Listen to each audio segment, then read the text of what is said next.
Kita hidup di zaman di mana segalanya minta diperhatikan.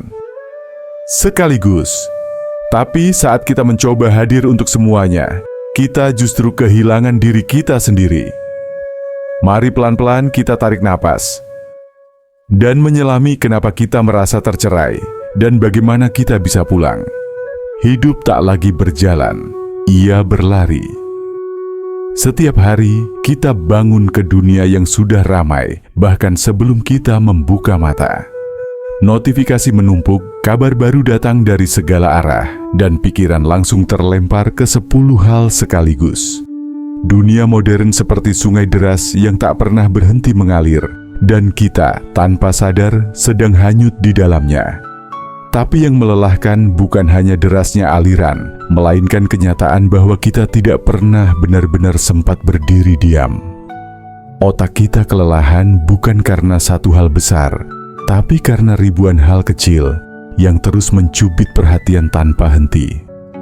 Kita ingin fokus, tapi tak tahu lagi bagaimana rasanya hening. Kita ingin hadir, tapi terus tergoda untuk berpindah. Narasi ini bukan tentang melawan kemajuan atau menolak teknologi. Ia tentang menyelamatkan satu hal yang paling manusiawi dari kita, kesadaran penuh. Di tengah segala yang terjadi sekaligus, mungkinkah kita kembali menyentuh inti kehadiran yang tenang, jernih, dan utuh? Mari kita selami bersama 5 strategi kontemplatif untuk menghadapi dunia yang tak pernah diam. Di video ini, kita akan menyelami bagaimana tetap menjadi manusia utuh di tengah dunia yang semakin mekanis, tetap punya hati, makna, dan arah. Tonton sampai habis, karena di akhir nanti ada satu pertanyaan penting yang bisa mengubah cara kamu melihat hidup. Kita terbiasa menilai kelelahan dari fisik, tapi lupa bahwa perhatian juga bisa lelah. Mengakui bahwa otak kita kewalahan adalah langkah awal untuk kembali hadir sepenuhnya. Strategi ini mengajak kita jujur pada diri sendiri. Seberapa sering kita benar-benar berhenti tanpa terdorong untuk mengecek sesuatu? Di zaman di mana informasi mengalir seperti air, kita hidup dalam keadaan siaga terus-menerus. Notifikasi muncul seperti detak jantung kedua, seolah dunia akan runtuh bila kita tidak segera merespons. Tapi ironisnya, yang sering luput dari perhatian justru kelelahan itu sendiri. Kelelahan yang tidak tampak oleh mata, namun terasa nyata di dalam pikiran. Kita terbiasa mengukur kelelahan lewat tubuh, pegal, mengantuk, atau nyeri. Tapi bagaimana dengan pikiran yang tidak berhenti berlari? Bagaimana dengan perhatian yang setiap hari dipaksa berpindah-pindah tanpa sempat benar-benar mendarat? Istilahnya adalah mental fatigue. Kelelahan kognitif akibat terlalu sering mengalihkan fokus. Otak manusia, menurut penelitian neuroscience, sebenarnya tidak dirancang untuk multitasking dalam skala yang kini kita anggap normal. Setiap kali kita berpindah dari satu aplikasi ke notifikasi lain, lalu ke email, lalu ke percakapan grup, kita membayar harga dalam bentuk decision fatigue dan kelelahan konsentrasi. Tapi kita jarang menyadarinya, karena bentuk lelah ini tidak memunculkan keringat. Blaise Pascal, filsuf Prancis abad ke-17, pernah menulis, "Semua masalah kehidupan manusia berasal dari kekurangan manusia untuk duduk tenang sendirian di dalam ruangan. Semua masalah umat manusia berakar dari ketidakmampuannya untuk duduk diam sendirian di dalam sebuah ruangan." Pascal menulis itu jauh sebelum internet, tapi betapa relevannya hari ini. Diam menjadi sesuatu yang ganjil, sunyi dianggap membosankan, maka kita terus terhubung, tanpa sadar, sedang terputus dari diri sendiri. Langkah pertama untuk keluar dari lingkaran ini bukanlah menghapus semua media sosial atau melarikan diri ke hutan. Itu bisa jadi solusi, tapi terlalu ekstrim bagi banyak orang. Langkah pertama yang lebih esensial adalah mengakui bahwa kita sedang lelah, bahwa otak kita kewalahan, bahwa kita butuh ruang bernapas yang tak diisi notifikasi. Pengakuan ini bukan kelemahan, justru kekuatan.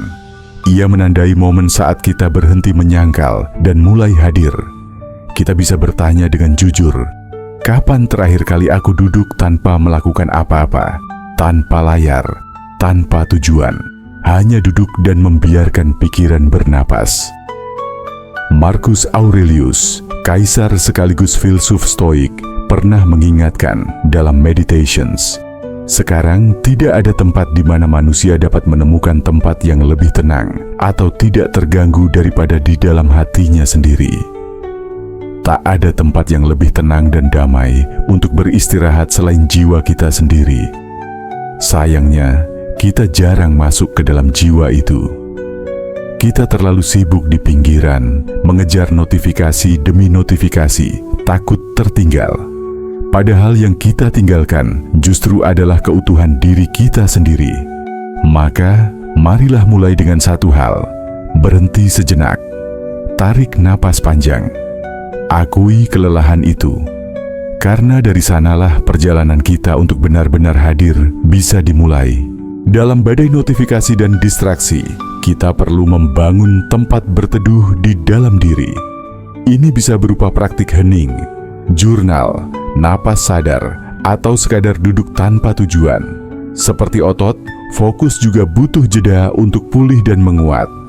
Di tengah hujan, deras notifikasi, tuntutan, dan aliran informasi tanpa henti, otak kita seperti berada di tengah badai tanpa payung. Kita berusaha tetap berdiri, tetap produktif, tetap hadir di segala ruang, tapi lupa menyediakan tempat untuk berteduh bagi pikiran kita sendiri. Istirahat bukan hanya untuk tubuh, pikiran juga perlu tempat pulang. Namun dalam budaya yang menjunjung sibuk sebagai simbol keberhasilan, berhenti sejenak sering dianggap kemunduran. Padahal justru dalam jedalah kita mengumpulkan kembali kekuatan. Melatih pikiran untuk berteduh bukan tentang melarikan diri dari kehidupan, tetapi menciptakan ruang tenang di dalamnya. Kita tidak selalu bisa menghentikan badai di luar, tapi kita bisa belajar meneduhkan dalamnya diri. Ada banyak bentuk berteduh secara mental. Menulis jurnal untuk menumpahkan isi kepala, melatih napas sadar untuk menyentuh momen kini, duduk diam tanpa tujuan, sekadar hadir, memandang langit tanpa buru-buru. Hal-hal sederhana ini bukan kemewahan, tapi kebutuhan. Pikiran yang terus terpapar stimulus tanpa henti akan kelelahan, kehilangan kejernihan, dan akhirnya kehilangan arah. Sama seperti otot yang terlalu sering dipaksa bekerja tanpa jeda akan cedera, fokus pun butuh istirahat untuk tetap sehat. Filsuf Tiongkok kuno, Laozi, dalam Tao Te Ching menulis, "To the mind that is still, the whole universe surrenders." Kepada pikiran yang tenang, seluruh semesta akan menyerah. Kita sering mengejar banyak hal di luar, berharap bisa mengendalikan segalanya. Tapi justru saat kita hening, hadir dan tidak terburu-buru, itulah saat dunia mulai terasa lebih jernih dan masuk akal. Berteduh juga memberi jarak, dan dari jarak itulah kita bisa melihat sesuatu dengan lebih luas. Kadang, keputusan buruk lahir bukan dari niat jahat, tapi dari pikiran yang terlalu lelah untuk berpikir jernih. Maka, menyediakan waktu untuk tenang bukan egoisme, tapi tanggung jawab. Seneca, filsuf Stoik Romawi, menulis dalam suratnya, "Kita menderita lebih sering dalam imajinasi daripada dalam kenyataan." Kita lebih sering menderita dalam imajinasi daripada dalam kenyataan. Pikiran yang terus terpapar dan tidak diberi ruang akan membesar-besarkan segalanya. Rasa takut tumbuh liar, kekhawatiran meluas. Tapi saat kita duduk sejenak, bernafas sadar, dan menyadari bahwa kita masih di sini, banyak hal yang tadinya terlihat besar berubah menjadi dapat didekati. Latihan berteduh ini mungkin hanya butuh 5 menit, tapi dampaknya bisa memperbaiki 5 jam ke depan.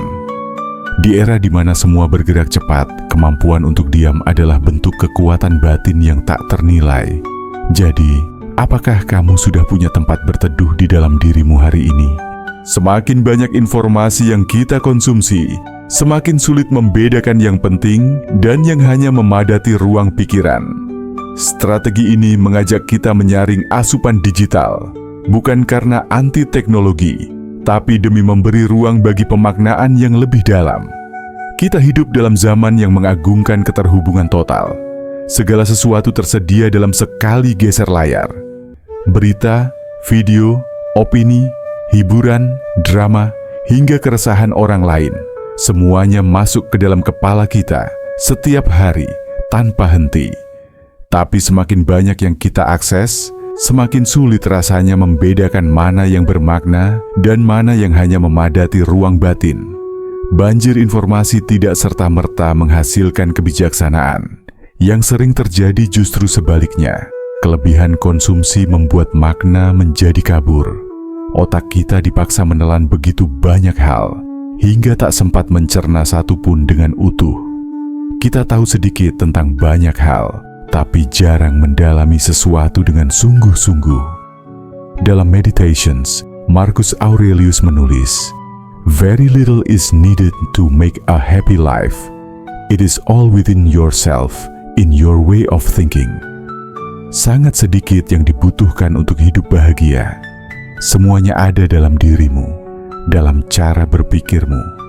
Kebahagiaan dan kedalaman tidak datang dari informasi yang terus bertambah, tetapi dari kemampuan memilah, dari kesediaan untuk menyaring, dan memberi tempat hanya bagi yang bernilai. Membatasi akses bukan berarti menjadi anti teknologi atau menutup diri dari dunia. Justru sebaliknya, ini adalah upaya sadar untuk memilih apa yang layak diberi tempat dalam kesadaran kita. Seperti seorang kurator seni, kita perlu bertanya, apa yang pantas aku simpan di dalam galeri pikiranku hari ini? Søren Kierkegaard, filsuf eksistensialis dari Denmark, pernah berkata, "Purity of heart is to will one thing." Kemurnian hati adalah ketika seseorang menghendaki satu hal dengan sepenuh jiwa. Di tengah keramaian dunia digital, kehendak kita terpecah. Kita ingin tahu semua hal, menjangkau semua orang, terlibat dalam semua wacana. Tapi kehendak yang tercerai-berai akan melemahkan makna.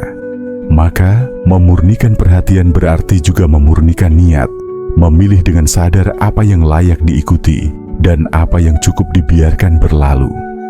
Secara praktis, membatasi akses bisa berarti mengurangi notifikasi, membatasi jam konsumsi media, unfollow akun yang hanya memicu kegelisahan, meluangkan waktu untuk membaca secara mendalam, memilih satu hal untuk direnungkan dalam sehari. Langkah kecil ini bukan bentuk penghindaran, tapi penjagaan. Kita sedang menjaga diri dari kehilangan arah, karena makna tidak lahir dari kuantitas, tapi dari kedalaman. Dan kedalaman butuh ruang.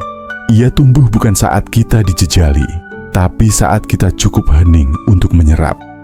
Maka, mari berani memilih. Kurangi yang tak perlu, agar yang penting bisa tumbuh. Batasi akses, bukan untuk mengurung diri, tapi untuk membuka ruang bagi makna yang lebih sejati. Banyak orang hidup dalam ritme yang ditentukan algoritma. Cepat, reaktif, tak pernah cukup. Kita diajak kembali ke ritme alami yang lebih lambat, tapi lebih selaras. Seperti denyut jantung yang tenang atau langkah kaki yang sadar. Setiap pagi, dunia menyambut kita dengan lonceng notifikasi.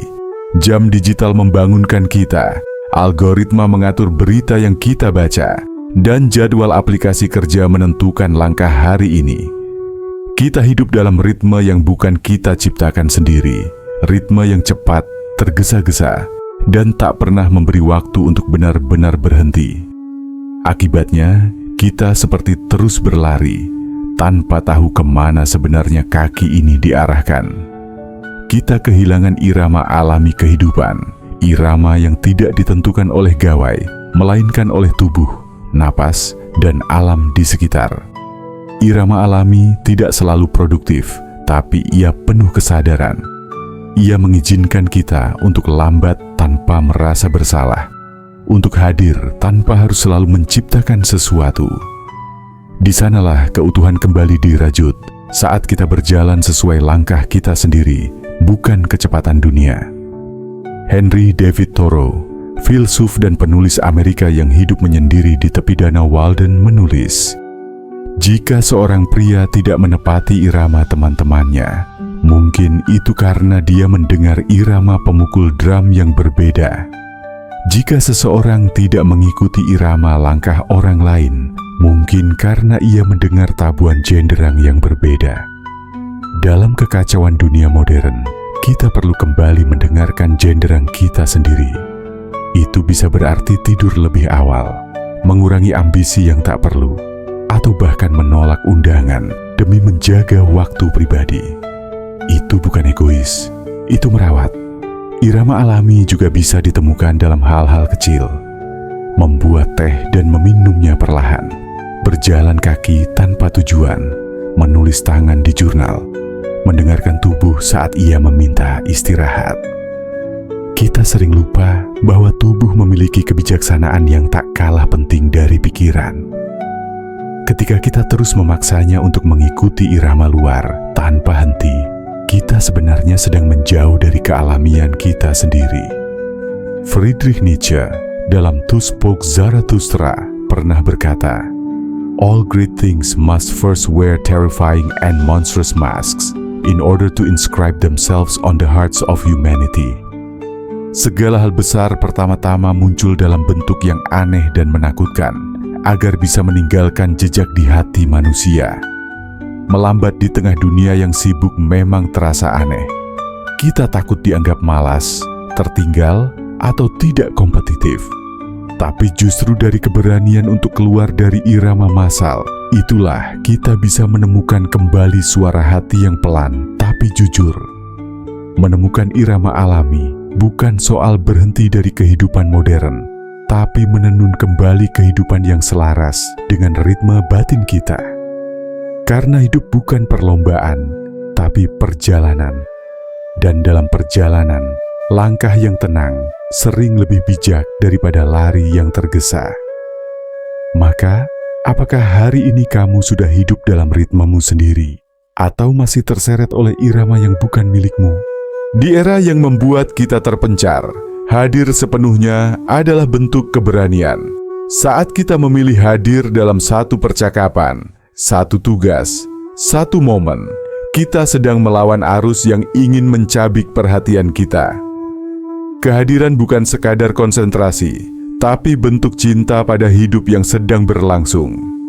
Di zaman ketika dunia menuntut kita hadir di mana-mana, dalam grup chat, notifikasi berita, komentar media sosial, dan rapat daring yang bertumpuk, kemampuan untuk benar-benar hadir di satu tempat, satu waktu, menjadi sesuatu yang langka. Kehadiran bukan hanya soal tubuh yang berada di sini, tapi juga jiwa yang tidak terseret kemana-mana. Ironisnya, makin banyak tempat kita coba masuki, makin sedikit dari kita yang sungguh-sungguh hadir. Pikiran kita bercabang, perhatian kita terbagi, dan kelelahan mental datang bukan dari pekerjaan berat, tetapi dari gangguan tanpa henti. Kita menjadi asing di rumah sendiri, kehilangan keintiman bahkan dalam momen yang seharusnya dekat. Simone Weil, filsuf kontemplatif dari Prancis, pernah mengatakan, "Attention is the rarest and purest form of generosity." Perhatian adalah bentuk kemurahan hati yang paling langka dan paling murni. Dalam dunia yang lapar akan perhatian, memberi atensi penuh kepada satu hal, entah itu orang, pekerjaan atau keheningan, adalah bentuk cinta yang sangat mendalam. Ketika kita sungguh hadir, kita tidak hanya melihat, tapi menyentuh dengan batin. Namun kehadiran bukan hal yang pasif. Ia adalah tindakan aktif. Butuh keberanian untuk berkata, "Saat ini, aku hanya akan melakukan ini." Kita melawan keinginan untuk multitasking, melawan godaan untuk melihat sebentar, melawan budaya yang menyamakan kesibukan dengan nilai diri.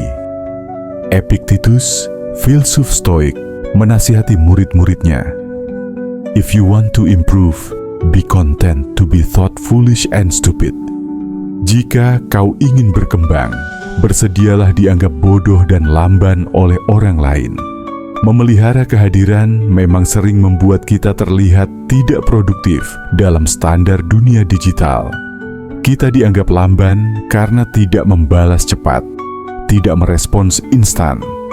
Tapi justru dalam kelambanan itu ada kedalaman. Di sana kita tidak hanya menjalani hidup, tapi benar-benar merasakannya. Kehadiran bukan sekadar konsentrasi. Ia adalah bentuk perlawanan lembut terhadap dunia yang mencabik perhatian. Ia adalah cara kita mengatakan bahwa hidup ini terlalu berharga untuk dijalani dengan tergesa. Ia adalah pengingat bahwa yang paling penting seringkali ada tepat di hadapan kita, bukan di layar, bukan di rencana berikutnya. Untuk melatih kehadiran, kita bisa mulai dari hal sederhana. Saat makan, hanya makan. Saat mendengar cerita, benar-benar mendengarkan. Saat berjalan, sadari langkah dan napas. Saat merasa gelisah, kembali ke tubuh. Ini bukan soal menjadi sempurna, tapi tentang menjadi utuh. Karena kehadiran adalah jalan pulang ke momen ini, ke kehidupan ini, yang terlalu mudah luput saat semuanya terjadi sekaligus. Ayo kita tarik kesimpulan. Tenang adalah keberanian baru. Kita telah berjalan melewati 5 langkah, dari mengakui kelelahan yang tak terlihat, hingga memelihara kehadiran sebagai bentuk perlawanan. Masing-masing strategi bukan resep instan, tapi undangan untuk memperlambat, mendengarkan, dan memilih. Karena di era ketika semua ingin merampas perhatianmu, memilih untuk hadir sepenuhnya adalah tindakan radikal. Lao Tzu pernah berkata, "To the mind that is still, the whole universe surrenders." Kepada pikiran yang hening, seluruh semesta berserah. Dunia tidak akan melambat demi kita, tapi kita bisa melambat demi diri kita sendiri. Bukan untuk mundur, tapi untuk hidup dengan cara yang lebih dalam. Karena hidup yang dijalani dengan kesadaran penuh, meski lambat, adalah hidup yang benar-benar terasa. Jadi, bila hari ini kamu merasa tercerai, kelelahan tanpa sebab, atau seperti sedang hanyut entah kemana, ingatlah bahwa kamu bisa berhenti sejenak, menarik napas, menyadari langkahmu, dan kembali pulang ke dirimu sendiri. Dalam dunia yang terus menggoda kita untuk pergi kemana-mana, mungkin kebijaksanaan terbesar adalah tetap tinggal. Terima kasih sudah berpikir bareng gue, karena hidup yang gak dipikirin cuma jalan di tempat. Sampai jumpa di pertanyaan selanjutnya.